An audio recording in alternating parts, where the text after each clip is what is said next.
chutia an motor khalsak an tumlai tak chuan nari chu angai dan ani talawa nang security ve meu chuan pan kek le i le hnuwa tho om le i le ma tanga umsa chu i thliar thiam tu ani i thil ti hi adik lo tin a changa kapi min lo khathiam la a him to kem ti kan check mai don ania chumi zo chuan alo himani boxi chuan kan pelet le mai don cheu lom tin a soya Felix chuan han che dan hi kalphung pa ngai ni le ni lo po khalem lova a thiam pa han to tho na huna a tho ve theina tu ania nga in a rem khria dan danin ma alave top ani mai le an lo chua du lo chuan nuk chuak mai ro ti midang pa vel chu traka chuan an lu ta an nam chuak don ta nali chuan tran ro khwa an zinga pakhat chu a pe ta ma se a ken man saka min pet vel mo tin traka tang chuan an nuk thlata chutia an hu thak lai chuan an nuk tu chu tuema chuan a kon nek chok maya Alex khani an puma pet ngala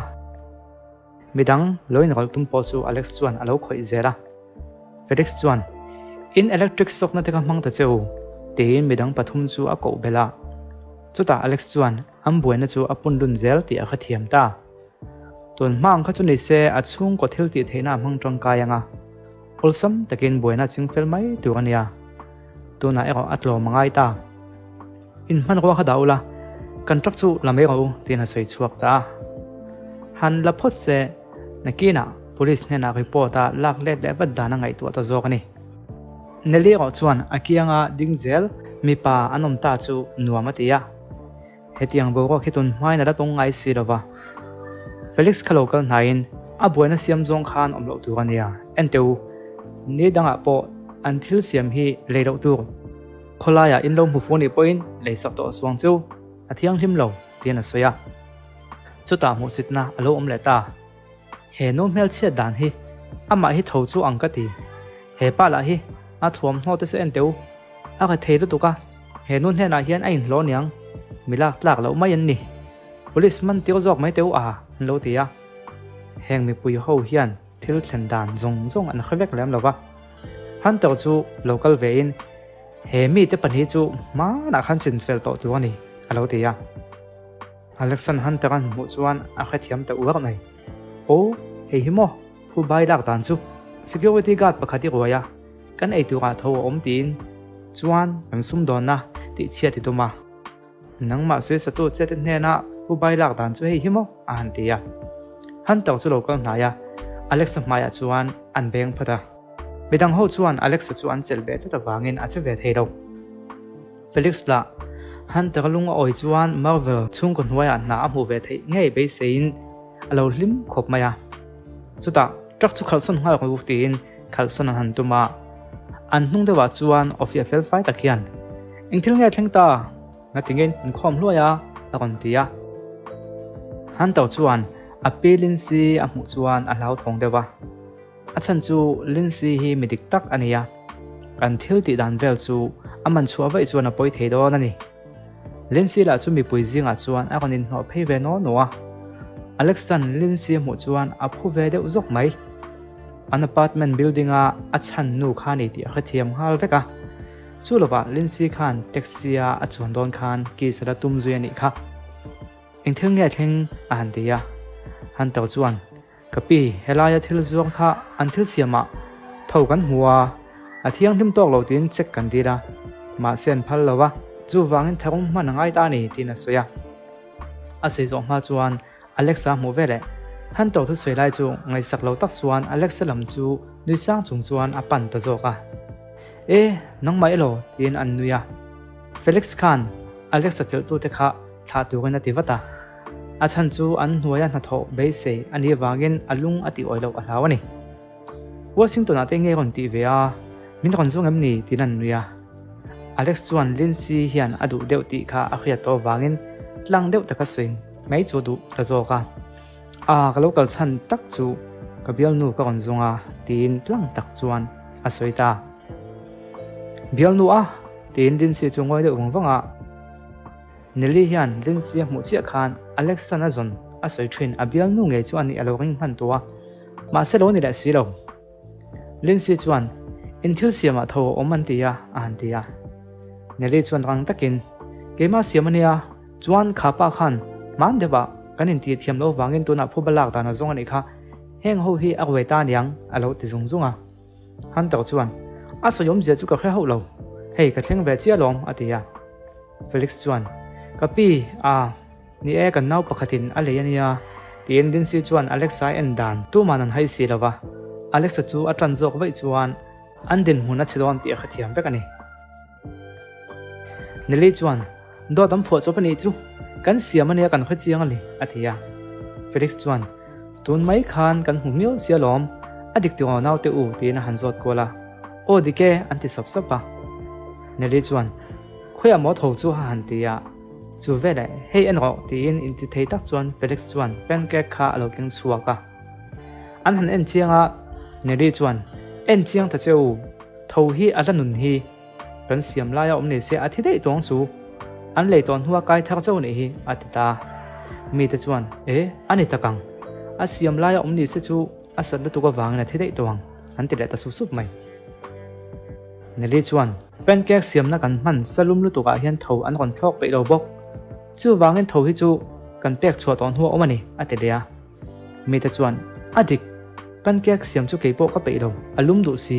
asa thrin si an lo telia chu ta len si chuan security pakhat hna chuan tho chu in da chopani ro chi amo Marvel chung ko fanu kania dotin soi ni ti ka khriat chhoda si chuan apoi don ania a hantia kapi kan ho tu pa hian in thoman turin min tia chuan kan da chopta lom atita maya thinrem tak chuan len si chuan Felix chu mel da kok mai chu vele kapi keima idea ni lo ni o han taw hi lom ani hian ti turin min tia ati ta ga chuan han taw chu zam cheta kapi min ngai dam ro in khriat thiam lo na omani a hantia neli chuan moina thudik chu hei hi ni mani khan he pa hian pen ka lo leya aman min pedu lova chu tang chuang kam boi tran ta ni Alex nen hian an in suala Alex hian he lo phei se chu tuna hian dam doina alo om nge nge yang lo tia han taw chu dikem tina zota khameni khanin kan eitua khanin phekok noina lo tela chu wangania a han ti dona chu bo wak chin lo nei sa mkhemani chu kapa hne na ka soenga na thari zona ngai mai theini atita han taw chuan ningai dam go kapi hetiang thil thi thleng le to la wang tin ngai dama dil ta chul maya a chan chu thiam thil dang vak nei hekalo bodyguard ni deuh top bak chu linsi chuan kan hne na ngai dam dil tu ni theinem atia ni take tin Alex le neli bula chuan avakal hnaya khongai takin min ngai dam ro kom dan kha dik lo ni a hantia neli chuan alangai dam theilo khang zong zong kan ton hu khan ol som taka ngai dam dil nei na ti fel vek ringot thei theinem kan thil to zong zong kha akol let na ngai sin atia ma Felix chuan buena chin film ha du zo ka wangin ngoi teu du tok to teang atia han to chuan chu khretin kawan lo mem ingil nei le mai ka lo me te na soita neli chu alung lo oi thei chi alo ma se chu tia Alex berena soita ka chuan linsi chuan ole han to tuna chu nikal thei towang chuan ni china tang tuwa ka ichak em pancake chu ka lo le thei ngem te na nui sang maya neli chuan ole ka lo siam halang te na nui sang ve boka Alex chuan kalom hle mai nang chu lo la kha kan se buena sa dona ni kha a hantia ni ro ve nang chu lo la khamitum khan tina thu sei chu han chol da ta angai to le ringot point ala hlawani min chana wang khan kalom lu tuk kanin mu po karing to lova kanin mu le theya kalom khop mai a hantilia ti chuan neli chuan khale pancake chu kapi ti na lo pe nilin si chuan an la ti chuan akal santa Alex chuan enzi do wanga hei champa ian na sal tuk in ha tho tu poi theng hil vek mai don lo ma le tin neli khana lo fiama ma se neli thu sei chu angai poi mo lo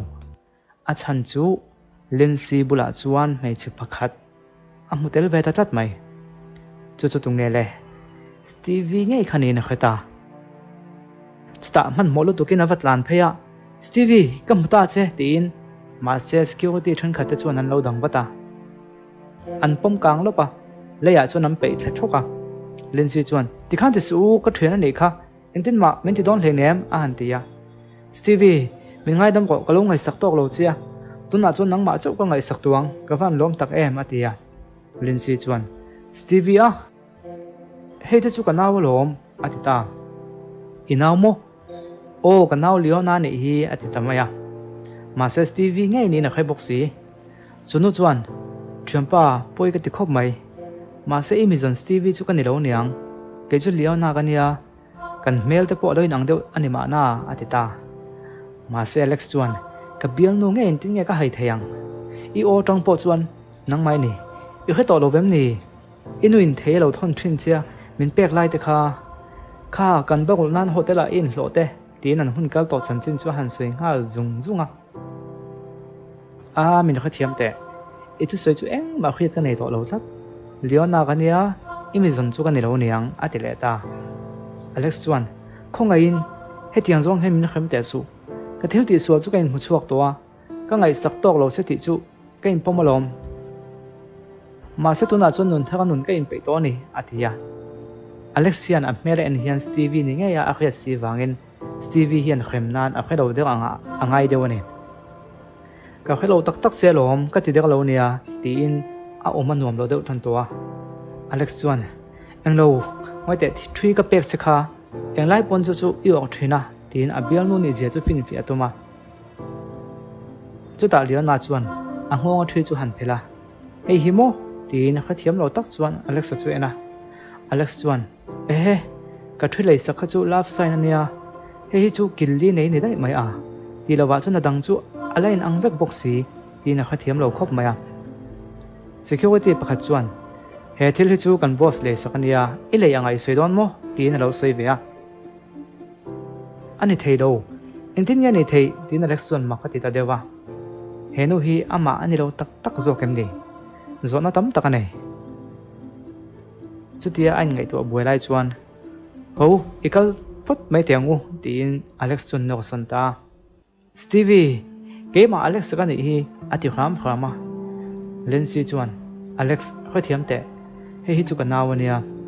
ibial no chu ngai viaw ani ti po ka khia an mel po alawin ang dewani ma na ma se hi chu ka nawani tlat lawin enkol thala kanaw hi ka ho pu yangai atia security than kha chuan an lo ni zata awa han zam lo tak kan pi na biak thadeu wangin an naw kha bial noi mo ti kha rengot korean sirele na sal tu kaniang a zo to niang ti tok te pon lo oma me zong zong chuan Leona chu asta ka wangin chu tiang chu na ome mon tia uncle yam no chuan Alex chu atrapta Stevie min kha to lo mo entin nga ni thei ti na awa nari chu lokal nain Ivan ha thak tak mi ka thei le ngil nei tak ni ti chu ka khia ma se kha tiang kha min ti zakang ti hi ka ngai lo ni dot ka soi thei nem Stevie ngai ni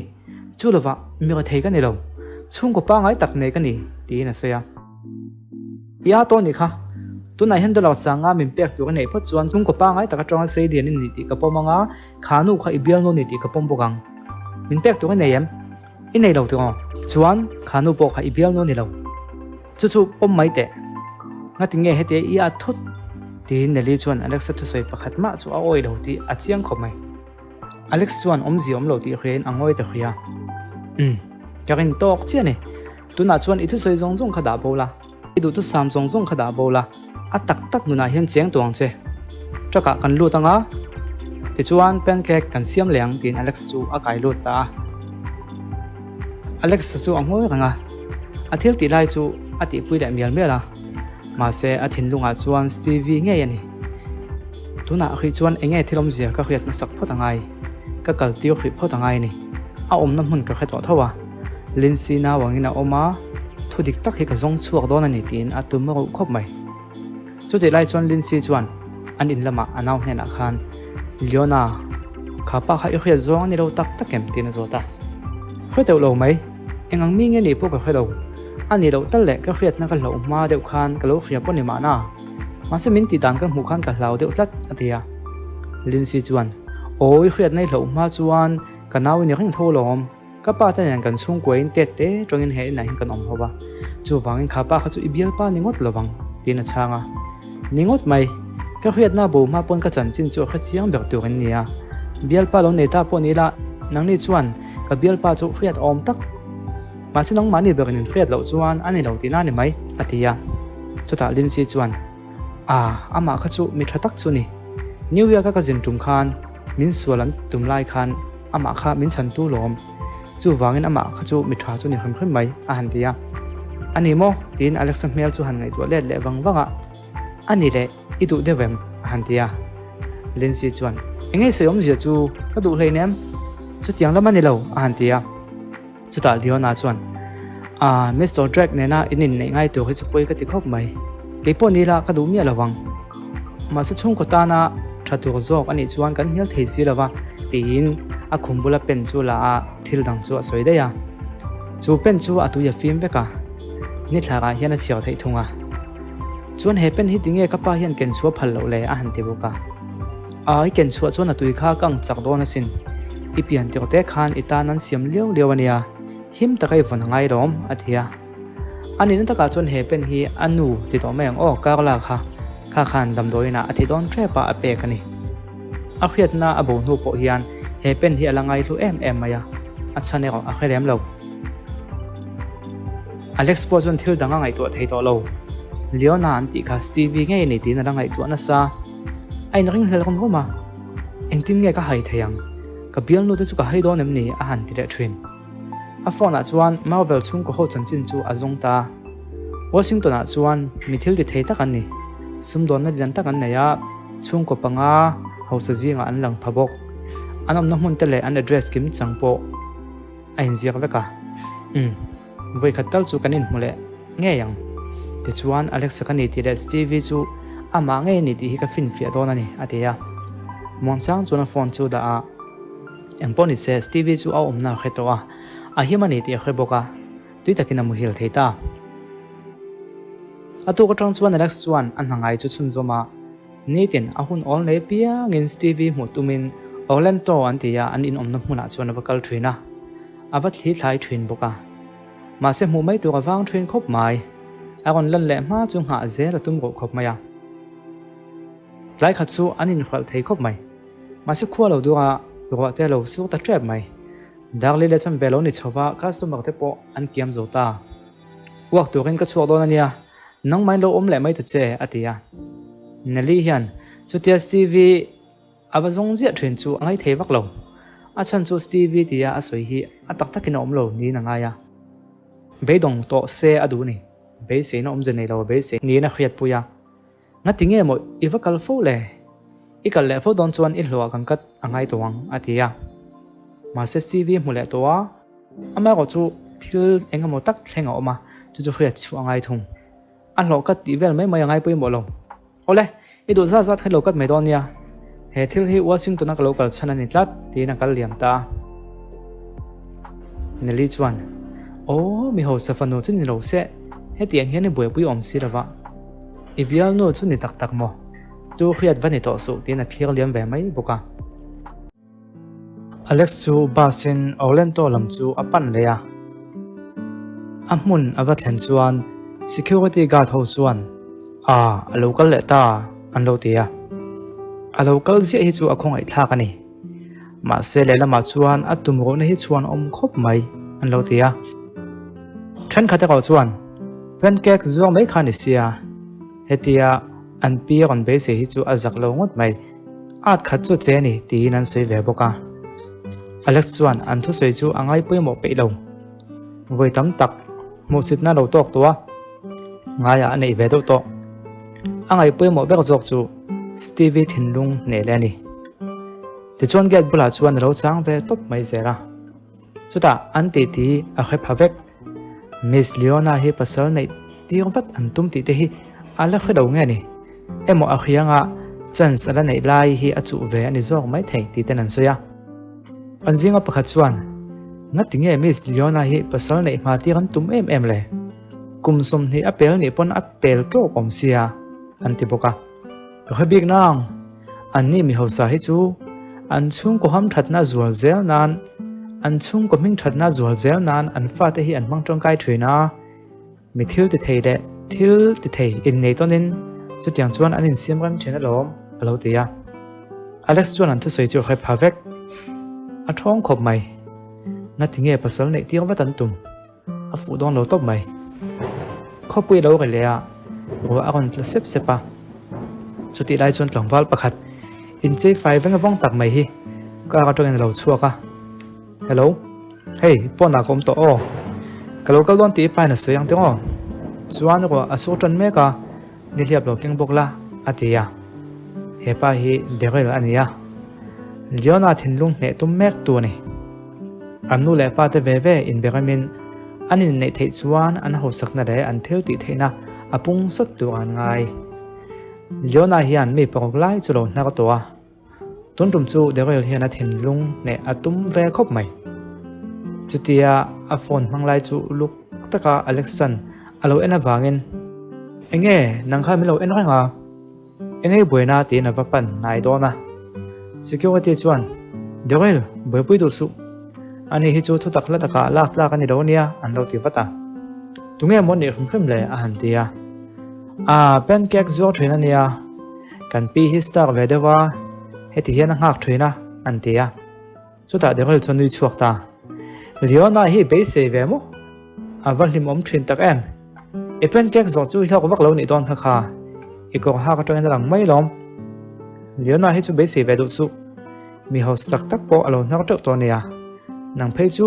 a phei khok not fai tu a po adu lo wang che atia security ho po chon lo ya ningot mai mel thra kan ti na zong hi be se tu kan nei nem derel nan hin nei ta se anin me ngotang ano ti ve buka ti chuan liona chu lo chuak ta ne liap alo khum chuaka a mel thra a ho sa nei ti khet bok derel chuan ilo chuak man ta mo derel kania ke po liona kan ni e chutia anin mel khiat tirlai vel chuan alexa kha ain sum zo lo stevie ti na vapan naya derel chuan engi ron ti don an tia ma se chu alex chu nangai pe mo lo Preston University kan kalai te khaira khriam chuan inu ka lai na kon tlo tum che te kha tin hun kal to no chu a han soi chuaka chutia nga soi chu chuan a khriat chu le bai se ni ma se eng ma khre to lo wang hena oma inge moi ti le kal mai te tin derel chuan anam sona Stevie min khre to lo tak tak mo khongai takin han ngai ton hon le te alex ka ni hi atilea derel chuan tu ma Stevie ti min punom lo local to su ni danga ka mule che ni chuan i chunga zangai na kalan tir don to mi lo nia hun thai nei lai hian in thir filim vatte atia anam son le do ga liana chuan derel du tok te zan ria kan e don ni rom ni kalwa zo kang atia liona hian alex hi mi thatak ani ti chu a u khana soi towa chu wangin buena tamhain kalson vat chu du zo kani a thalom tin derel chuan ka chu an honga chuta alex tu lokalin Stevie kota chuan Stevie kal khi chu ai to chiang te khia chu an tum lok te derel chuan a kon nam son le hal vata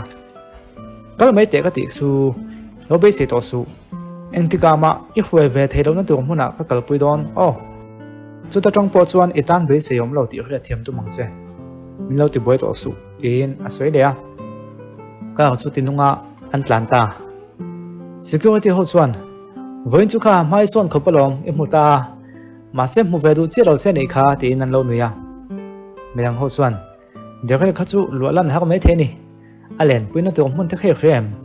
I khe lawang a chan chu ila kal ngai lo na ani do na enge mo ilo be se ve tat le du tok te an lo ti ve boka alex chuan an mu sit na chu angai poi mo lo a chan chu abial nu adu em mi padang in an chua pui lai amu chuan thil dang eng mangai tu zui theilawa zui ngal da na ngai tua apia dewa saigal lo om man choya ho thei chu ala lopa azui ve ta ngot mai security ho chuan awa ha thlak thin tak em a ko chuak thei don lo ni kha tin an lo NG ve poka alex chuan azui zela uncle na hun chu achang kang khop mai kota po ka chang kang hli rain pa ka alexa va then chuan ani chu hu veka achunga chuan lut ve to ngoi maya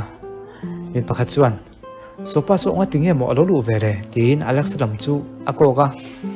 a hun ti fai na ro kan tin ni rom ni a kon deal don te po ani mai thei sin antia ma se chu an thu sei chu a khelo der mi a alut lang zera mi pakhat chuan alo dang le tange nge lu ngot kan phalo nia thiam pa nge kon ti don atia Alexa na chan ma chuan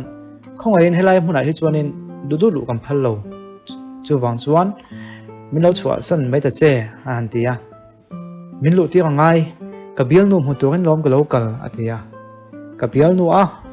ma tingin local ko lo ti na kin hel ti khriat khop mai bial nu chu om tak tak mo an tilia o om tak tak e ka kon zui lu da lom tlangwal pakhat nen atia ne chin lo lu khan ne mo dewel nen khan khan te chu dewel bial nu lom bial nu mo kha an tia ka bial nu zo ania min chu sa lom ti na tong boi nuai mai ole ani chuan kan khrie ma se lo ba chuak phot mai ta che idu le pon la ma lo chang mai na ti na nam chuak ta chutia ani nam lai tak chu liona khana lo mu fu lawa lem chona ngai thalo deu so pa son khria ta nei ni ma se ti na lau thong ko deu box sia deril chuan heng te hi tui ti zo ni em kan cha do nam niang an ti vela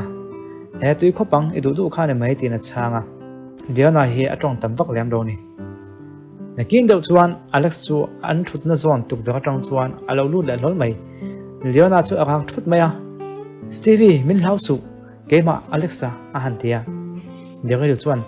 ava mak fo ve o khoi ngai security ho kha kan ko bange atia na kin deu chuan security nan chuan lo le tham maya sopa son not bo teu min kon ti boi fo mai atita Alex chu nam chu an han tuma ma se alo du mai big lo Stevie soi du ka nei lom ati tok ka ma se security te chuan electric sok na ang chi khan mangta Alexa chu chuata chuan tu lom top maya te chuan an zon chuak ta ni Alex chuan khongai min tha teu Stevie so ka mu ngai Stevie biak cha ka du te na la aulom loma ngai dam handila Stevie chuan ka ngai dom to se lom ati ri te kha a khacha ka ma se Stevie hian a khret na hlo to tak tak ani ti hi Alex hian ala khachi alo achunga athin rem ni to ga langai ta chuti an thil zong mu tak no chuan Leona chu ding ta hloi mai tha teu avatita Alexa tumro zia le bia ka du zia mu chuan enga mu chu omaniang he pa hin na bel nu angin min ngai tlat maya chan enga mo tak a om tu ani tingai dan chu anei ve ta ni deril chuan chutia an zon chua bang chuan Leona hian a khongai ni tu ga alo ngai ve thunga Leona nie ma se poisa dil che adu ning ka khia dole kan zinga hi chuan lo thu ve se ei tu te le sakila tin Leona thilung he tum tak chuan a han tong ve a khongai ani hlau takin keipon ka khongai ve tho ti kalan ti rangai ni ati hol ko ni deril chuan Leona sui khan khelo vem ni da thapot mai teu avatia anda thata nge chuta Alex chu lo thovin Stevie tina va pan le ngala ma se Leona chu a hlau deuh hlaka wangin derila hnunga chuan a om vata a in phena chu derila lom to ka thing em mai ni du tok te kalo soi leang henu hi Stevie ni lowa Leona Marvel ania chuan lo be se to su i kha thiam em a han tia Alex chuan Stevie derila phena ading chu a kha thiam lo a tinge heti om tlat le min huat em chan hinga tinge le Alex chungai wangwanga chuta derila en pa chuan i soi chu lo khadonia adita chuta derila chuan alom om na sat chu ria thiam thei chuan Leona hen ramati chuan dule kan zinga hen zan re ta polo kil vela e to kham khop e lo na the po gai tong tin kholai kun do ang mai chuan an bia Alex chuan chu thu khriat vele ole tin thutna chuan a thu ve ta ngal maya deril chuan i du kha i cha theyang amana buya ngai ro nia voin tlai chu ka tum sak vek meng che tin Leona laka mark score chu tum khop maya Alex chuan a order to han en level chuan Leona khan makti devin a thlega ne ti a khia chuta Stevie min khato mi lo mo a han tinon le deril chuan e tu ha thang mai da che lo tia chuta Leona khan deril chu amit mai na khap wata ti chuan pa ngai takin Alex ne na chuan en te thiam pa ka khato lo che ni lo ka khe ngai lo hum khem jok che lom chuan ka hming chu Leona nia Stevie ni lo o chuta tang po chu ni kha thiam mai em a han tia ma se a khret na lo thu kha chu sei chuak tel lo Alex chu a hmel khriat ngai lo tak tak angin ang angai awangin khriat ngai lo hne na a chan chin soi vak kha du lo ve bawk ani chutia chiang fak maya a soita kha chuan Alex po chuan ka khe sual ta em ni ma se a hmel a ole a engkim Stevie khan ni che boxi hetiang he ni theidon am ni o Stevie he min la te sanianga atia derilla ado theina zo le trap to I cha don chon chavat la I cha don lo chuan in suak thei tho ania atitia Alex chuan ati thei lo ta deu Stevie hian adu cheti na ni big lo nia zanria kil pui che wango tin adu che ni lo polai takin kil pui mai che ni hi ti khiang che ati beta iwa zak lo ve o tin deril chu asa zak mai ke mai hian ka pet chok don che moni le tin a hmela thinrim na lo lang ta chu vele Leona hmela chon lo na lo omwata deril chon o khati pal Leona ti lo che ka tum lo nia ma se hepa hi anin omiti velo vem ni tin ein sum lại khóa mà sẽ ein sum thay lâu trep này ente insecurity te soi ka khoirang che hepa hi ni ten lo kal zia nang ma mu adu wangin abial nu ta na du wang che ne ya a han tia chutia anin chan deuh fak fak ta ka chuan am bul vel mi te po chuan an thu sei chon lo ngai tha deuh thup to hian a khiat Alex chuan I soi dik ama hi ka du lom chuan ka hmangai bok enge chu poina a han tia mi te chon lo nui ta helaya kuddo chuan Miss Leona abe sei ni mo awa za thak em tin an lo nui do tha lom maya theng khat chuan apa hiam pasal nei ti wa ta tuma langwa lenga mo za ta hmel khria ti to heng he sin chumi ni wang chuan chance nei ve tuwa ai ngai ta po ni ang ten lo tia deril chuan manager ko wa kapu hepa hi chu ti me teu hei country tang che kan ti tak nangin ma se aum dan adik lo tlat customer dang te me ta kham don tlat an tia thinrin tak chuan atong ani manager chuan security ho chu kong hala chuta Alex chu tho lo ya derel hna chuan helai hmunak local chan chu Stevie hi nia chuan nang hi biak ka tum lo che I lo tong ve sia lo ngoi la Stevie hi ka bedua min chan ma main loin hol to su an ti ve ria Leona lam chu hoya Stevie tia ko kha ziam lo ti khiain Miss Marvel katan huni nei ve thengem tin asoita derel chin sum zo lo anui chuaka karin re ani mani phu to khia ta tha chin le lo tia mi te po chuan an en du to khop mai chutia mi na an en thupa an nui de hum lai chuan Leona chuan Alex chu a khongai deuh nge ni ole I duang chuan le tin a chang ta Dela ma chuan a u chan tu kha nia a u kha na chan chin kha a sei khep to a chu wang chuan hepa hi mi sual ani lawang ti rin na lian tak ero anei tata hetia a zui tat chan po hi enga mo chan thatak a om ring bok ani midang chuan he an lo tia makanti enga Miss Marvelin ole ti ni chu awan mak em an lo tia chuta Leona chuan o mi pa nia mei chia adu chu bem ve theidom chuan ke pon min be sei tu chu chance ka lo pe theidom chu ka thu thu ni enge chu chuin boina tin mi lo ngai chang thup tu te chu ati theita vak lo chuta de hel chuan nia adik asoi khai khuyamo isom na pom wangin adu che ni bik lo ania chuan nang chu an hol don che ti hi ka chiang sa bok I si rang hi anina wangin I be don nan chan se pe don che ni chu alo tia mi ta chuan direi la thu sei chu am pom pui mel khop maya chuta sei chun zom lea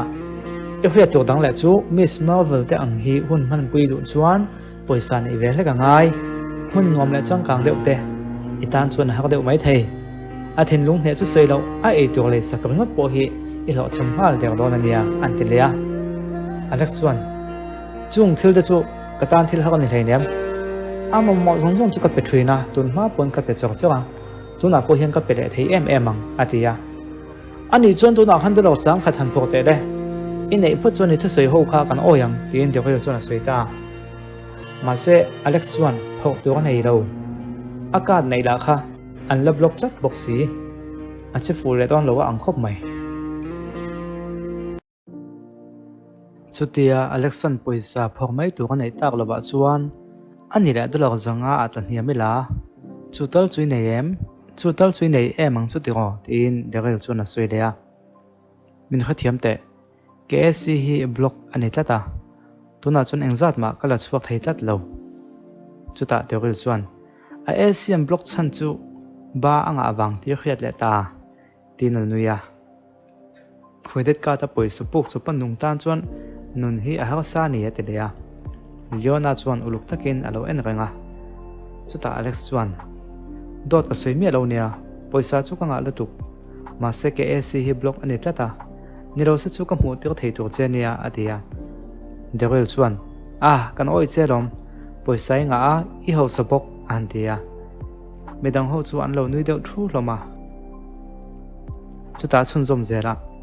len chu pui du chuan ei tur leina engamatal inei ve ngai dona lom ma se chu pui nei si lawa tin anui leya Alex chuan ka nei lom le o atia inei chuna that lo chu hei kan thil e man tu ho hi nang man tum la thang a tha em a han tia chuan I theilo chuan chuak mai la I be sina khati to pangche te boka Alex chuan a ipte chu zena dara ka som chu ak ve ngai mai ti ngai na dang om lo sei tu ka khata lo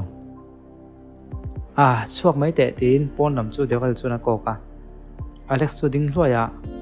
poisa chu ka nei nge lom lo hak la minit som hnuwa ka lo let leang I dam chunga I phak lo tur ke ti ai memang che atita ti chuna chuak ta a phone chu la Mr. Ken chu ISC block phel tu ka te turin a call leya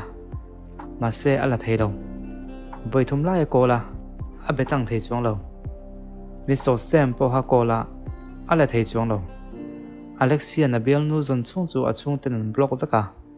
Mr. Ken le Mr. Sam po hian thu an hmun ni lo chuan phone call an la du lo ni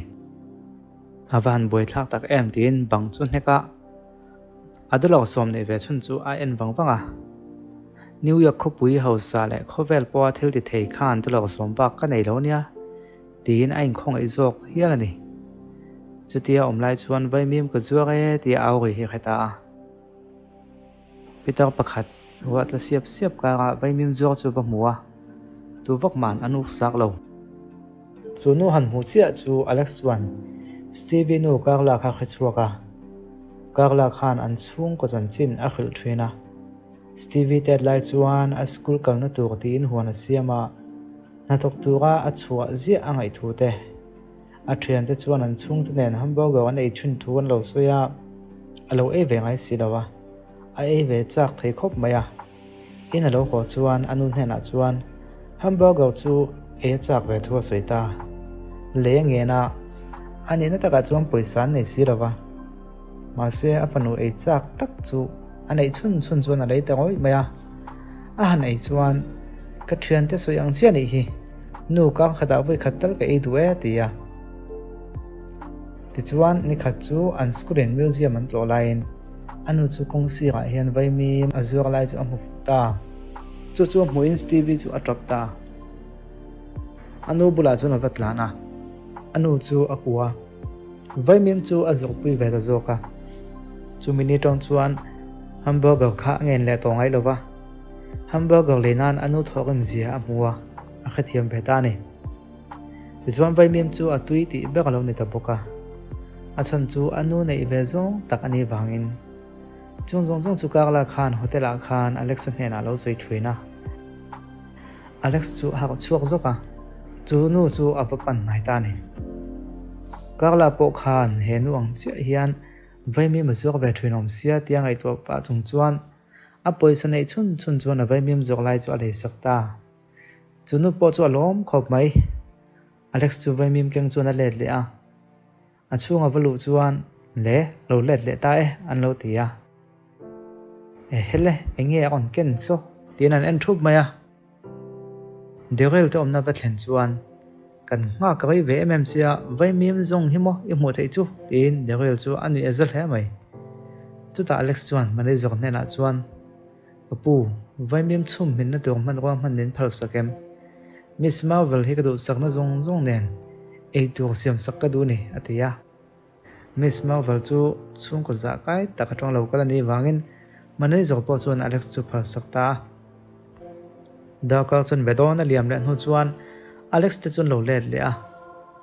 Daryl a tan chuan ei tu chong kang le tui tak an lo kinga Alex se ko chuan a vaimim chum min thak lam tak chu lo king thunga Daryl chuan vaimim tlong animo Leona chu pek katum aba ha thlak thin tak em alo tia ente Leona hetiang vaimim ringot ai chuan ka ei tu cha hi e ve thei zo ania tin Leona chuan kai kwang chum te chu atuya ti ni ti a khasa towa chung te chu a ko muwa Leona chuan Alex chu fiam thu ni tewa ngaya nui chung chuan Daryl ei tu cha hi kalo e ve zok meng o tin fiana la Daryl thlenga mi chu e ve ta tui ti mel tak chuan nui to vak mai Daryl chuan ti fuain ti khop mai mi te chuan tun tum chu Daryl hian Leona thinlung hi ane ngei do ne a thinlung ne ma sabek tu ani don chiang mai tin an lo ngai chang thup maya mane zok chuan kapi vaimim po kha uluk taka siam tho nia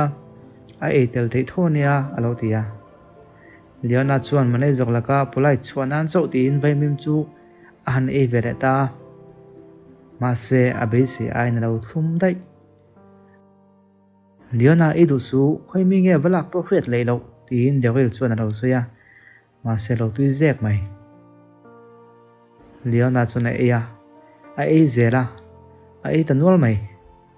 chuta amit tui lo nam ta mi te chuan enge zia an khathiam lo vaimim e awanga mit tui tlak chu an khathiam thei lo Daryl chuan enge dik lo tina zot wata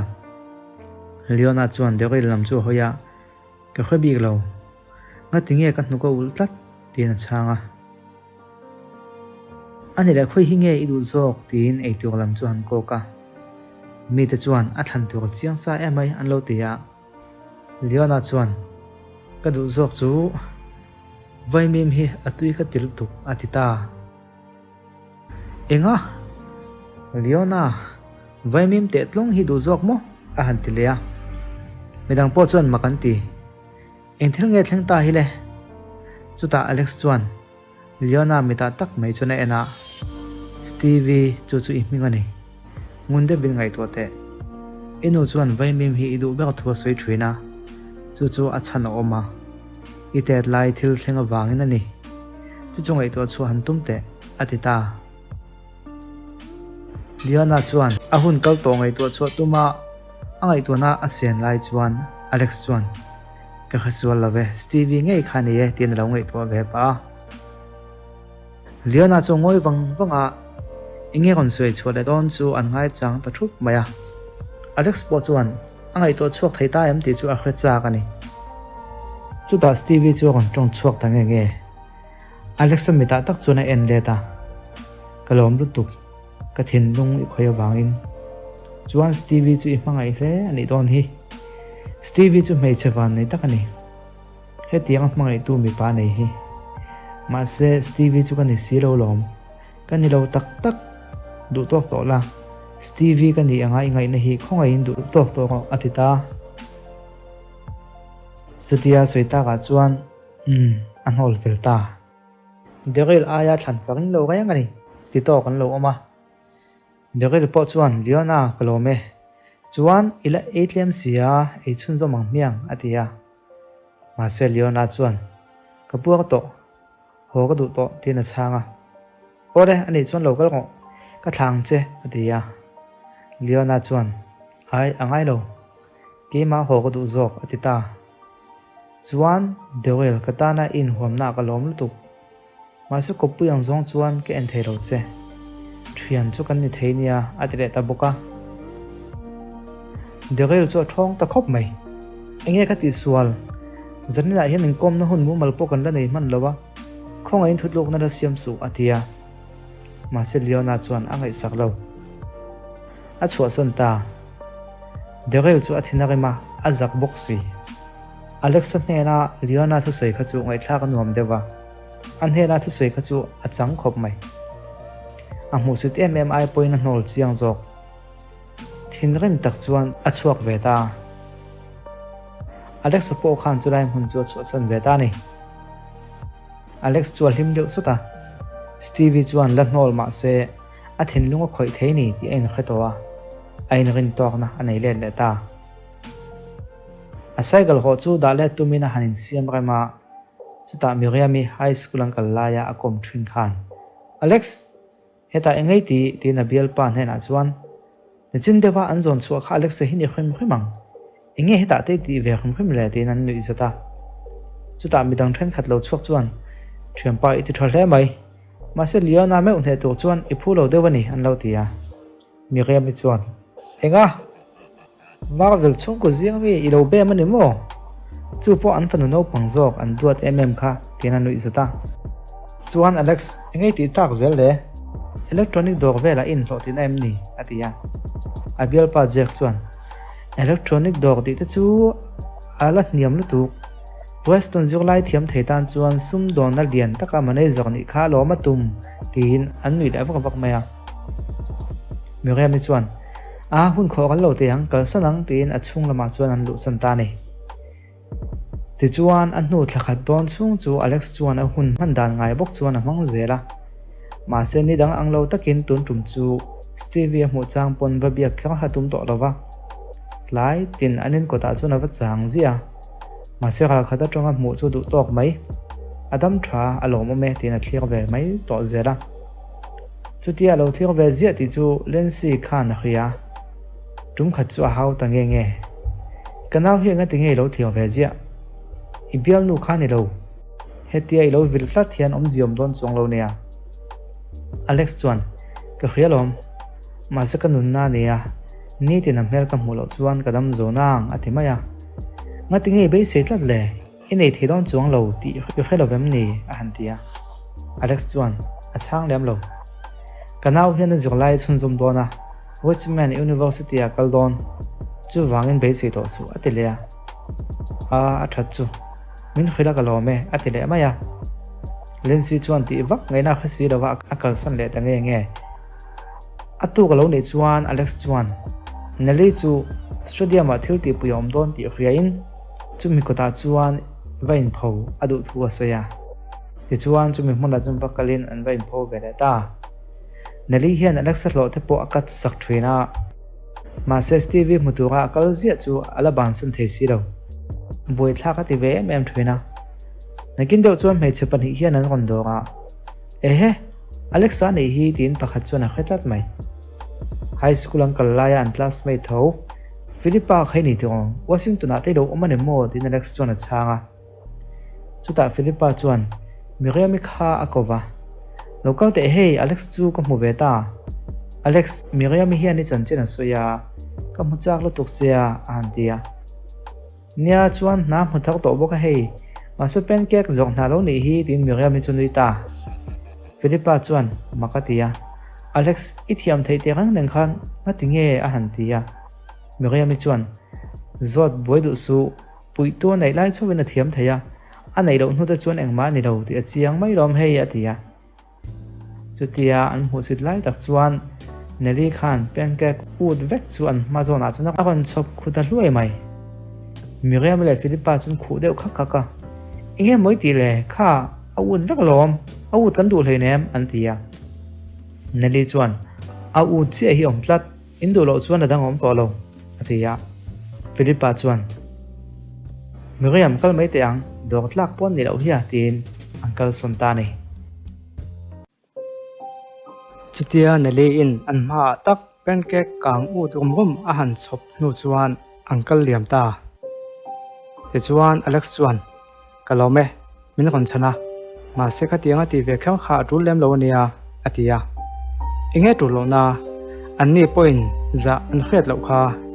mai chana le ngal am hu sitem che kha atia nia adi khop mai ma se kan ti det vezel chuan an ma ni ang lek kan ni ve don sin chu wangin thilpoi a thleng zui don ani lo chuan lo do mai hi a tha chok ania buena pun lun lo tu zok tina soya tokin ai ni do thei de mai ke chu nila min ti let ai na sa zera ti kadu tina soya chuan hei kan thok dun gai ve ta yawa ma sei chung te bia kom hi kala khami lo mai chung te nei beng ti ong tina han zota Alex chu a chuak zok mai ni a chung te hi bengai lo khop mai apu phe kha chuan duat em a ma se chung ko khom tur le en kol tur ani na training alana sa chu wang chuan a chung te bula a tlem pha biak po a biak tam lo pha ani angoi wang ta ka chuan ne le chuan I chung te hi I chung an thavak lo em ni a han te lia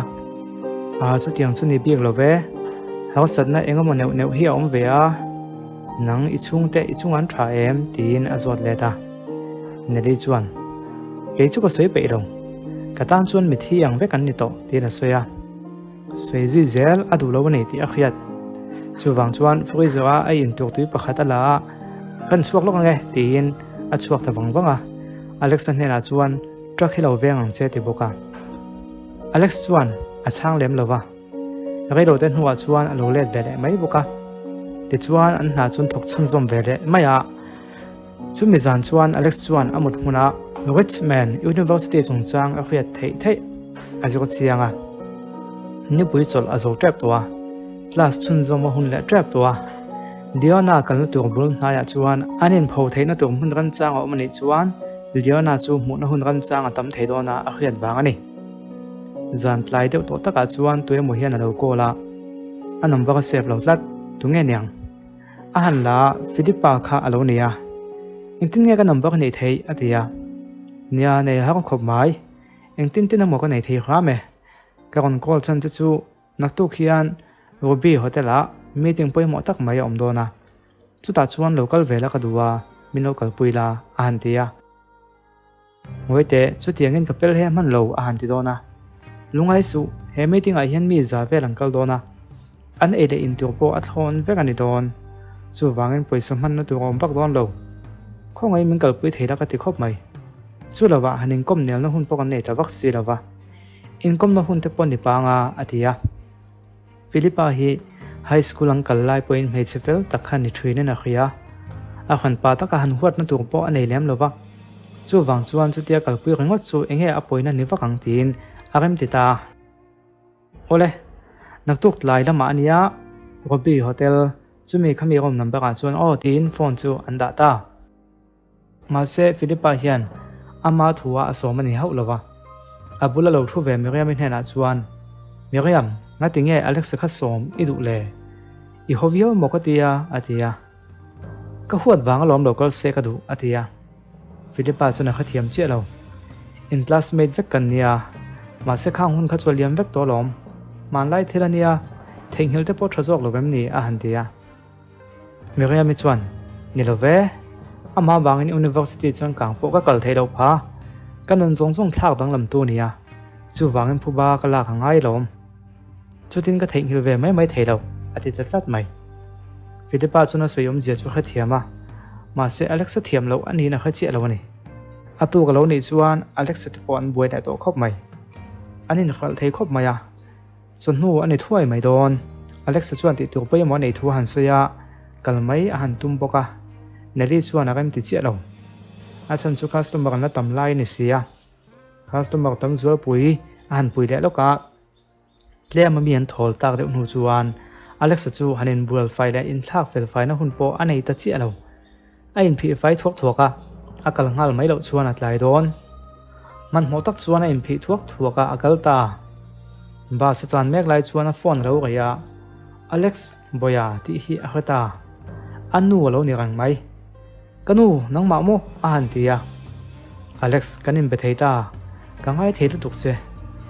Alex chuan chu tia anu be lol mai chu a khathiam lo khop maya anu chuan heta hotel ka buksa vek towa chu ta chun local ta che tin hotel ming chu soya soi tu tam taka om ati boka ma se kanu ka thian te nen meeting poi mo de mai kan nei do na ka local ang ka ti vek to box sia atia chung te chu kan sel le mai dan om lo vem ni a han tia a ka lo in tiam to sia ka va kal zoi zo kanga ka on le va don nia atia anu chuan ani le I local va don nia o atita ba se lo thenga Alex chu lim khop mai anu a mudon tia khia anu a mun hun ba chu a gai to ni halate deu lai nia anu hian a duat thina ma se training a wangin anu duat na po adong tam man lo kha nia kum sarai nuwa a mu le don so bani chutia angai tu wangwang lai chuan Robi Hotel chu atheng takan mai Ponlama chuan nu pakhat hian a cycle hi park na tur zong ni awm tak hian a ro nok kuala chutia anok pa chuan a thil phur lai te chu atla tharum bum maya Alex chuan rang takin a va pui le khria wala kalome ifel hle mai tin chunu chuan lom thua khida lemin akum au padeu to a amhera tangpon alang thei kapi tunghei ming a hantia ka fa pa kha chu ladam se nangma angtia thini om sia poi ti ro chuan kanu tin min ko mai don nia tin a changa Alex chuan a reu chu khia thiam puya o kanu ni a thalom a thia chuta chunu chu an nu ka ul ti tia a poisa nei tlem zong chu alo phora min pui wangin ka lom ma lom thu soinan hei hi min lak sak ta che atia ma se la du lo amai ro chu apek lui tlat awangin lak ro thei pon ni lawa a lak sak ta nge a cycle chu no zela Alex sport chuan in chung lama alu santa ral khata tang chuan Alex te chu lo thli ron ton oma boss khapa kha awaza puyom ve nu pato lama tran puyam bokatia trampui man poisa deal len idon kha avan za puyom tak tin tuyam chuan ro seya an boss ni om tak chuan amel en khana chiang mai lom kuddo thina ni ngai don kha lo te boka ma se Robi Hotel chunga lu kha antia an boss chuan ivan mol tak na deal don te pon mai thesin security amo thleng sil fai te po chu wanga niang atile ta boss chi fing train chuan zan ina zan re kil ho song song khai sponsor don ani lom ni lu ve hun to loem ni antia nang hi ka driver ngei nia ka ti tu sei tu le a hun ka ti achong ka lut mayang akal tu song song kal vek phose chuan an kim vek nuwa ro pui takin kan lu don alom atia ani chu ifing le ta tin driver chuan a changa Alex chu chunga chuna lut zela Benerlian takhilo ta Texan meet in Washington ti in lo ta ni Texan ho in mu khom na ni ti kha thiama chuti lai chuan anu khana kon kol leya anu hian mu thoi chak to wangin Robi Hotel zo ga khan room chu ka book mai in ti tu sui in ti zo vele emoin la tran lo chuan local lock zok mai ta che atia ma se Alex chuan hei kan tran don to ko to atia ani chu tin phone chu da ta ni Philippa lo thlenga Alex nga tinge he ting thom no te ha lo tia ka buai lo tu ka in thak na hun ka nei lo lom atia an thun na tur do kan lampang chu pan pui tot tota an bul lo ka chuan mi ria me te khan lo ve bok Philippa nga tinge khapa khai lo huai a in che dan te kha en te che a lo ti wata me te chuan an en deuh thup mai in bual pa in bual lo niang arim te chin khiam a in ti fai ve ik lo nge lo ti tok te pon om Alex chuan chu tiang chuan an soi zuang ti aring phalowa an soyang chu ni lo bok ma se mi mu si tam penat lang romani chuta an zinga mi pakhat chuan noria min hena chuan ni chen nei thil soi kha sei chun zom lela ila sei zo si lawa alo tia ni mo ti na sei chun zom le ta ti chuan chulai huna tong chuan ka thiam pa nen chuan kan le ta hotel changkang deuh tak hi book kan tuma chu hotel chung kan lut chu mi pakhat drop ang reng tak mai tuang vel nge niang tin Alex lam chu an hoya ama ang deuh hi ani mai thei alo oma alo ding reng maya an tia mi ta chuan engtin mo Crown Hotel ama ang hin lo mo enge lo ti tin khachak tak chuan an beng le mit chuan tun khu maya a trend line na deal don anianga an lo tia teu lo mai na deal lam chu ni lo hotel chuan room pakhat buk lo tum ve male atran tio chuan an nei changkan bek le to bek chi ka du atia kan oi lo deuh veka ma se Metro Sky Bank ka ta lo nei rang mai atita ani mo ani chuan om ve rang ani chu Metro Sky Bank nei tur de chuan million chin ni ngai sin an lo ti vata noria mi chuan a sei zom zela karin dan chuan kalo kha suala ni mi ho sign thupani don ka tim hana ma se kalo ring sual khop mai aka chu lo man thei mi lo alem lo nia ta thok tu khan ka dang nei de nei lo wa zo ta alo nei to box si lova apois nei zong zong han dap khoma dollar zatlem te chaw lo ni boka a zaklo tok chu chuak le bang mai mole atia mi te chuan ka lem hanga bu ma tu mani mo an lo tia ni che mole chu chu lom za thak ni tin an nui de ham maya Lesto hi tinge mo lo la then lo le ti nan hoi le deuh khal hom mai a Lesto chu sei tuangin zanina hun bua sei tu le engkim tum tu ne ya host lo ding in Miss Miriam hian ramati chuan Lesto chu ngak boi lovin ei tu te lo chhop mai la thalo mo lo ei tani la apoi do nam ni a han tia Miriam chu lo ding chuaka apoi lo ve ani chu lo thleng ve le mayang atia Lesto le Miriam hi in ngai zong ni che si lovin an oma Jack kha angai zong tho boka akop kual ve dewani nakin lok chuan ei tur chun lo sema ma se an ei ma deuh chuan host chuan kalo mang hil trepa ma se in mel khriat tiang na ineng u khai kan tam lo boka do le ti khang kan lo e pa thei tho boka Miriam tang khan tran ni la an tia chutian ti ta ka chuan Philippa khan Alexa hna chuan ka ti pal tu hetiang hian in mel khriat tiang na ti vel hi an ti don ti ka khami alo atia Alex chuan a ho lu tu ka ti ve thei mayang tian changa Miriam chu lo ding ma savera a hinga soya ziong lai kala nia na thatak kala tho ve ngai ka be sei tian nui sanga na la nei lo ma se amhel thura wang chuan tu man an en niam ngam lo adota anding zela manager kania professor kania tin chulai local te chuan an na zom tak tak te chun seilang pa zela na sang vak lo thok te po an na thona hun ro pui zia da tha zia chuan seilang ram zel ma ni in fakna hun an mang tan de ani mai nakina chuan Alexa hun chulo thleng ve ta Alex chu zoi muang in a lo ding ve a in cheina le asam ro ta ka wang chuan an phudeu mur mur maya then khat chuan musit ngal su alo ho se ziak the ne o ho sa ka the anga lan tum hi anom ve chok ania ti te pon lo om ole kamhing chu Alexa nia chuan food truck ka khal thina ei tur te kan siama kan zuar kwal thin kan sial ve na pakhat chu pancake siama hian ania milo dok ve thin don nia kan lo tlom do yang chu a han tia mi te chon makan ti mi inzam takin an na ro pui tak tak chan chen an soya ani pancake zuak mai mai khan confit takin a soi thei thunga pancake mai mai zuak kha ingtin nge confit ka om thei ava zam lo ve ti tok te pon om Alexa chung changa chuan an ngai tuana ala om deuh vek mai Miriam chuan mi pui ma chuan hepa hi mutona ka nei tlat e ka khale si Eden restaurant na security tenan ron zon chuak to take a chan ni khaduem Miss Marvel kha alo bem ve ni chu a hlo ting lo chiang te tin an soya enga Miss Marvel bem mo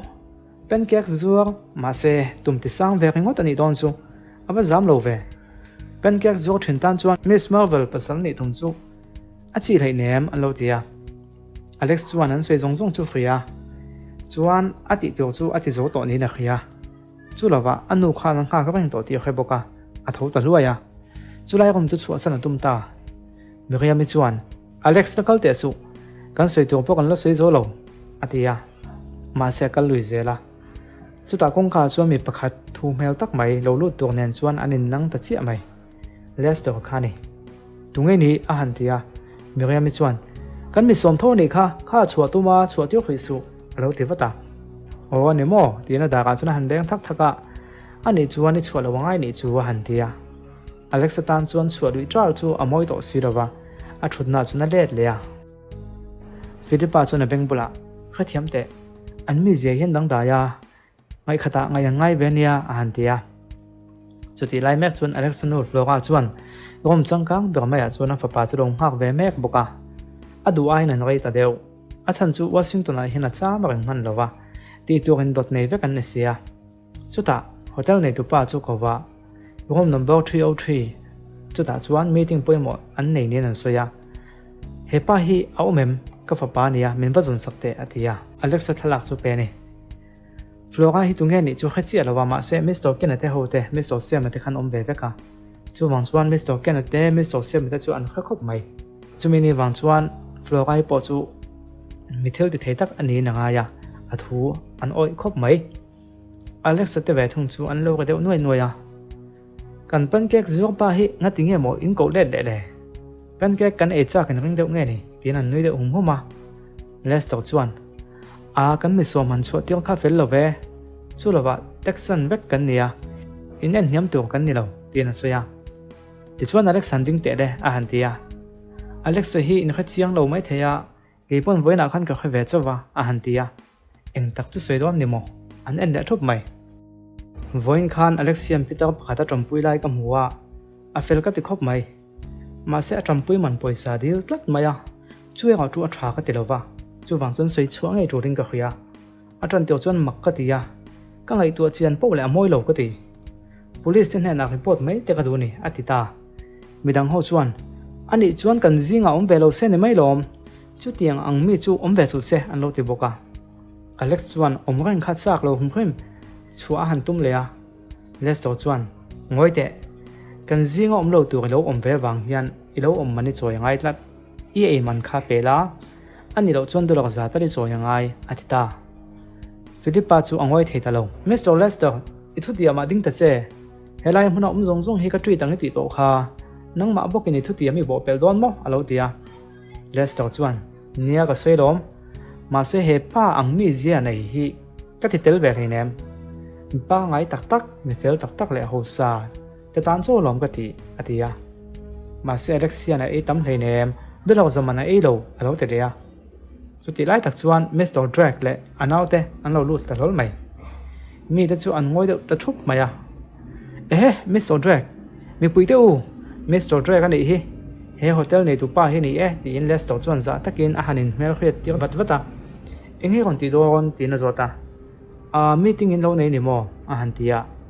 Alexan hu chuan thala ka ken khapa ang che che khani ani nang khop mai ma se a in chei dan le alan dan tang chuan pi flo gai fa pa ni thei na ring lova Lester he pa hi tunge a han ti phota ani hi mo kan zinga tel lo tu an hia a kon tel ve nei hi a e man pe tu an kan tia hei ma se pe ka tum lo nge poisa nei lo pu kan khachi alo kan lo boi vel me kan nei hi atia Mr. Drake chuan kan khe suala ni anga tin ani chu mole tin Florine hena va report le photha thaina khia an ti sual takin an kon lut uk nangin an let le ya Florine hena chuan an thil mu chu va report le phot an tum ta ni Mr. Drake te chutia an le tak nu chuan midang ho chuan Lester chu I ho pui hle mai a Mr. Drake mai upo nangma chi bai turin alo kalania ti nan fakta luai maya ma se ani na taka chuan Lester hian Mr. Drake lo lu chan takha ala khachi alo midang ho chuan ama an ngai san pha wang chawin khesa ni takin der vel mai ni engtin nge inin khriat zoka ti in khriat an chak lom em maya a keini sumdong lian te chu kanin thunzom vekalom rem chang danga Mr. Ken po hi kala som veang tin a hanin ti theipa zual sawa an ngai sang le zual tak zatani midang ho chuan khapa khala chuak lo nia an lo tia ni take threnpa e man chu I pe theido nem a han tia a puisa ka valo lokanga chuan ka kon peng cheu atia a chan chu anu kha avadil photangai ni ani chuan poisa a tlem te bak anei silova min bum thei iring ani mo kan chuat tiang che chuan iron le don to lo ti hi kan khe ve vek chuan pancake zuak thin chuan poisa in nei tam don lo ti po kan khria tuna min pe ngal thei don lo ani chuan thleng so isil fai ngai don ania atita chuti lai tak chuan an hnung lama tang chuan tunge pe thei lo ti an ron tia mei che o ani nuvalai tak mai le mel khriam fai fak mai mit meng lian le fia kal mai Flora Alex anu chuni Alex chuan anu chukum sari nuwa avoi khat mu na nia midang tam viau lo se kanu vati ngal mai chudua ma sen hunga chuan Mr. Ken chuan alo zui do ta mi ta chuan tunghe ni anti ta hu mai Mr. Drake po chu lo lut ve le a Lester Khan Mr. Drake tu tengai ni ta a han ti dona ma se a zai zirin tong lo turin a khap vat zoka henu hi an za hle maya ti hai theilo sota tunge miriami kan omem tin Flora chuan a han soi talo lowa alo dinga nangma mo hetlang wal hi engtin nge lo ti kha an tia avakal naya a maya chuan a han beng ta pup mai miriami chuan a be sei lo lutuk tak maya ben a han ni chu a pai deuh chon chona a thutna chuan han thu deuh hnoka chuan tunge restaurant ti chu atilea Flora chuan tu ma hlau lo chuta Lester chuan keima ka ni e nang tungai ni ve ti in ama ai ro pui zok alo ni lo takin chapo tak chuan ala chang fa ma Flora chuan tungai ni min ti mo chu zon na chu min zot turin tungai ni zok kalo lu te khan poisa pek chung chang in soya kha kha inge omzia atilea Lester chuan solai tlangwal son kan cho avea a man chu pe ve se kan ti mai nia pek tu nei lawa kan han thing na dewani kha atia ani chuan pek tu nei lo chi mo ani la thil dang enge in soi an tilea pek tu nei lo ti te chu kan chiang em kan lo lu lampon Peter pakhat poisa dil alom Peter hena poisa dil na heng ei tur man te phei chu anei don lo ti kan chiang a han ti non lea chu Peter hena chum poisa dil ti chiang chi amo a han ti lea poisa nin pelai pokan mu chiang alom atia chu ti lai chuan Alex chu a hnu ka lo ula anu kum sari hnuwa voi khat a mu le na nia chuta ama chan taka a han chevel chuan atilung chhezo kani Flora chuan Lester maya chuan an benga enga vak ma alo ngai lo chuta ben le han tuma akuta chuna lo man saka min tharo tim Flora chu a awa nang Peter ni mai tur hian min ben na chan tur hi ka khabik lo tin a han nok deuh tota ma se Alex chu lokalin Lester puma chuan a kon peta a thata Flora chuan Alex ne na chuan ngati nge e kon in rol ve te na fa pa nei ti chu alalan ti chi lawa chuta Lester chuan thian te u mi lo pui don lovem ni heng mi pani te hian engwanga min khoi ve ngot ngen ni anin chiam vong na tur khopin han che tak tak teng atia ti chuan ama trampui to tur then khat chu an lo dinga ma se Mr. Drake lai Mr. Ken chu non ding na ya ma se Lester chuan Mr. Drake i hotel ani chu kan khialom ti chiat kan nei chuan kan rul leva kang che ma se hemi te pani hi ka soi sak phot lo chuan ka chuak don lo atita Mr. Drake chuan phubala ke du mo pi Flora hne na hin ngai tam dil zok la ti chuan ilaka phuba ala lo zokang atita maya Mr. Drake nang po chu tiang chuan min te don mo ni nang ni ang chuan ka lianin thil ka ti thei lo po ni mai thei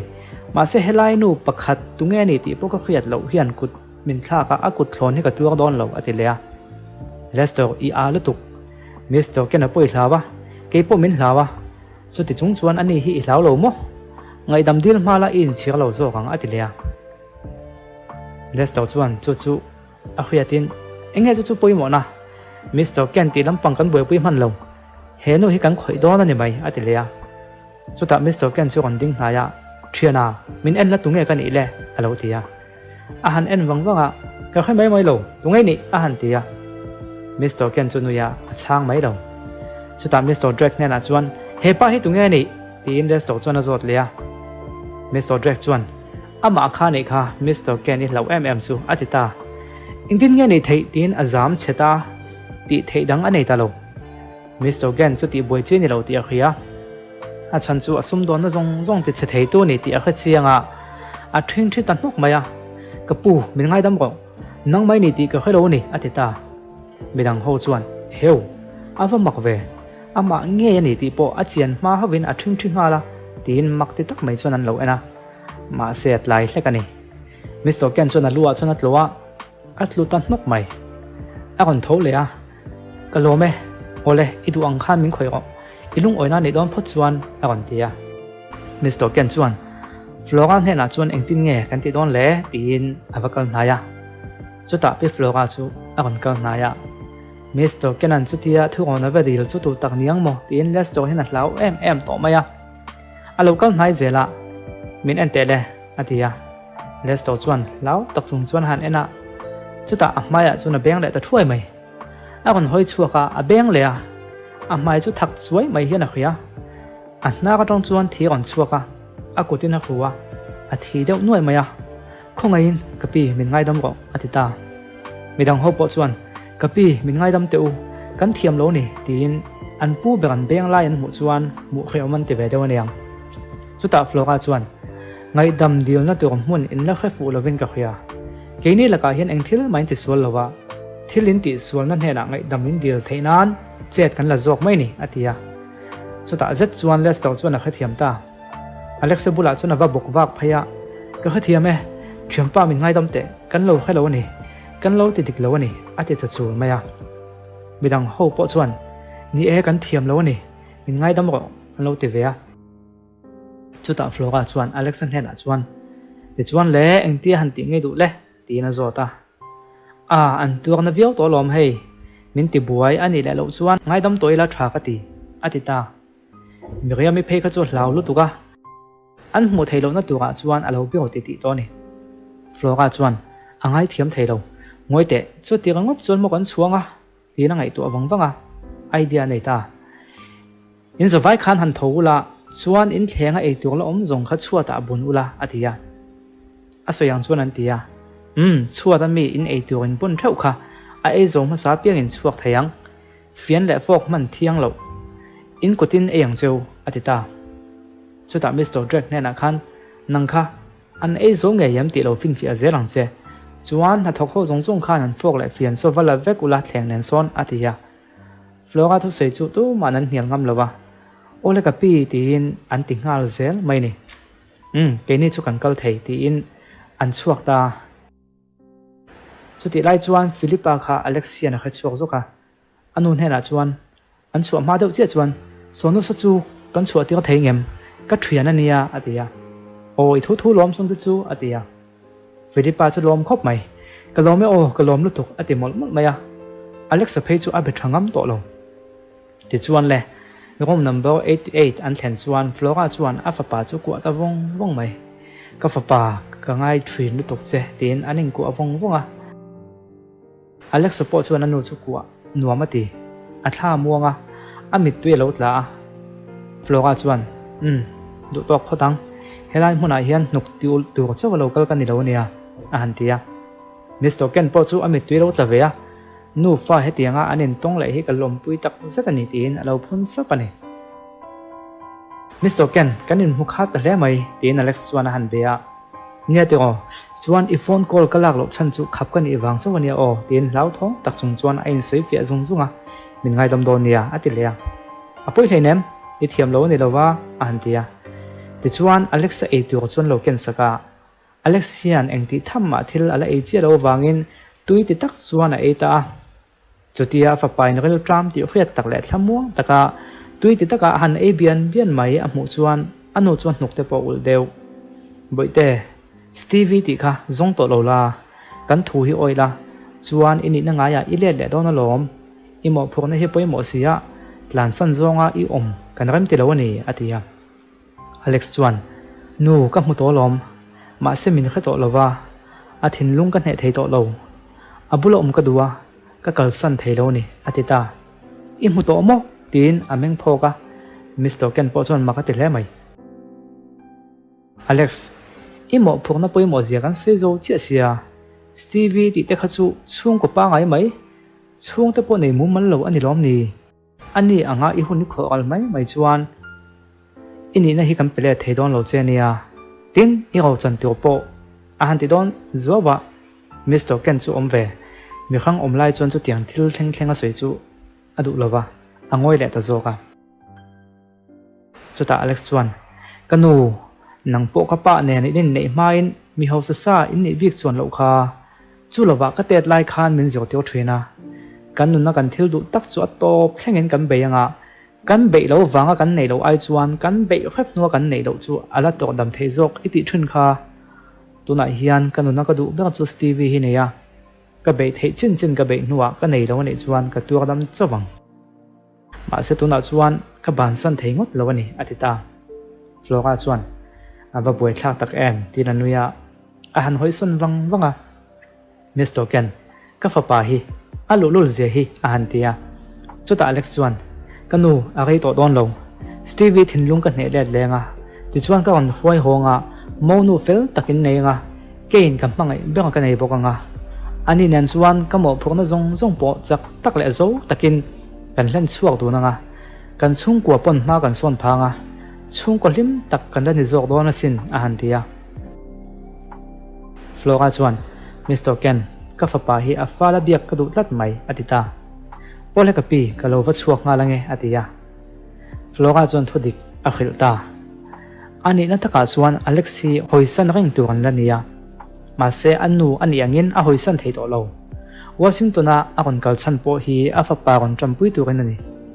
Alexa chanchin zong fe turin Mr. Ken Khan en thatu aku kina ruaya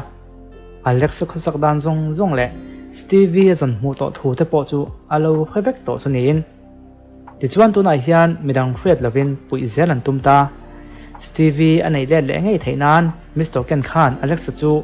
Western University atang khan Richmond University a chuna ro transfer diam towa ni pui chol azo to dona class kal le ngai to wangin bidang khret lovin Alex chu an trampui don hilonia zong an soin hu chuan Flora po chu afapa akalsan ahun le don ta ti chuan hotel pon lama chuan an chuaka Alex chuan nu ika chu ngatinge iwa khal changkang lo ve atia a he ka company hi kan huai mi ten nia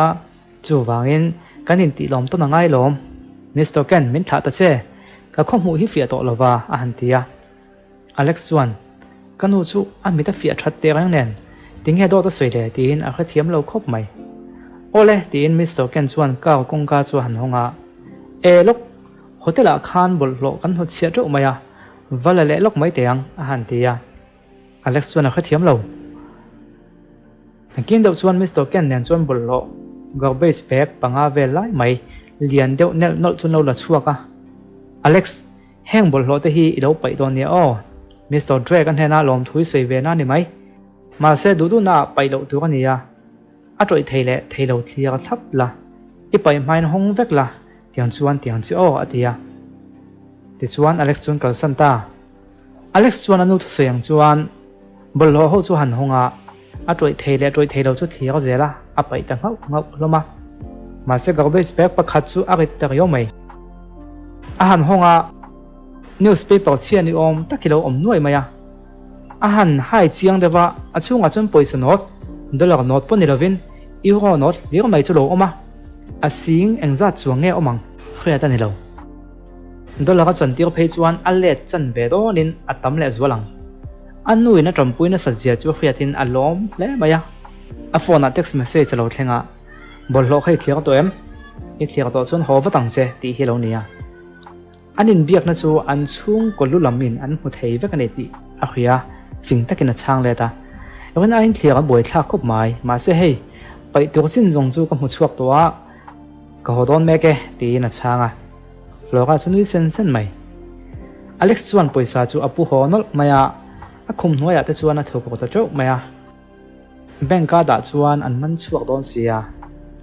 ni thum maliam hnu chuan Richmond University a chuan akal ve ngei don ta atlas omna turte a hostel omna turte tin ani na dik tak po thup alangai a chan chu Stevie la boi pui tlata a chung te dang laga chuan Stevie a boi pui chung chu en san tu ani tlat lai kha chu Nelly in lua ve kha na vakala iron leng don ani mo voin chu ka chaw ang rang khop mai kan hung hi milom me sakte a tin ngam tak mai chuan Nelly chuan ati dam pa ngai te na lo chona pancake zan hi vel chu ka siamin ka khia a chau thei khop mai a han te le a ente Nelly ni thum chia ka kon thok thei to don ania atita entina New York lama ile le don em ni a han tia ni lo ve Richmond University a ka kal chun zom dona atia a that chu soi zui du po om lo chu a ati maya chuan i lo po ka pe don lo che tun lai chu ikal bo rang mai ka kat zo vek to ati le a Alex chuan a pui don to lo wangin alom vak lo ni ti a khathiama Nelly iti ve ma lo mo ka tho ha ve em kha poisa chu min pe ka ngai lom ani lo chuan police ka ko nga an man mai tur che nia a han ti fiam thuwa Nelly chungoi takan mai chuta amit tui ro tla oho ngatinge a han tia chuak mai te tin Nelly chu akal son wata ipoi ka soyam ni ka ti pal lutu ipoi sei ka tum lo nia ka fiam thu ni kha a han tia Nelly chuan mon changin ka tet lai hian ka thiam pa toys pakhat hi ko o em awangin ka lak saka ka pedu lova ti chuan kanin sualta ani chuan min soi sa ka hne si lo police ka ko nga ka man tir don che min ti boka at tak tak mo khati ka hlau man lutuka tuna khan police soya min ti kha chuaka ka hlau man alom atia Alex chuan ani mo ka ti pal lutuk ka fiam thu ni kha chu tiangin ngai to na chia ka pu hlei nem atia chu tia lo soi sa tu chu kan zong chuaka nga tuna hen kan soi sa vele mai to nem niang a han tia a tul to lo kal to mai ro atia ô ngã tiếng nghe đủ lệ xí lâu nè đi chuan yêu hết thiếm về là vắng chú có thuyền pa chú cầm mang ấy lát đom atita Alex chuan mà cái tiền mày im mang ấy nị te chuan và giống chuộc về là atia anh chú chung của pa ngay ta cần nia cái chú hết thì mấy hi cần nia và giống chuộc tay là gì tổ chuang lâu cầm mail te hi anh ta che antia Alex chuan tung nghe cái thế để hậu sa nôm đun thế lâu thì cái chuan chú cầm về lâu mang ấy nó hiện khó sắc sang lại nia mà thiệt là va mail bộ thiệt lâu nè đi chuan anh mấy thầy anh soi chuan ở sâm lom atia anh lâu nè đi itum về ngay lom itum ma havin ibei dong ani kha antia nè đi chuan chuộc mấy tệ in lụa khan và hố về tổ con tin po na chuan anam chuak a kong ka chu kha ka in chung lama chuan a lu san ta episode dot le kan lo chun som don ni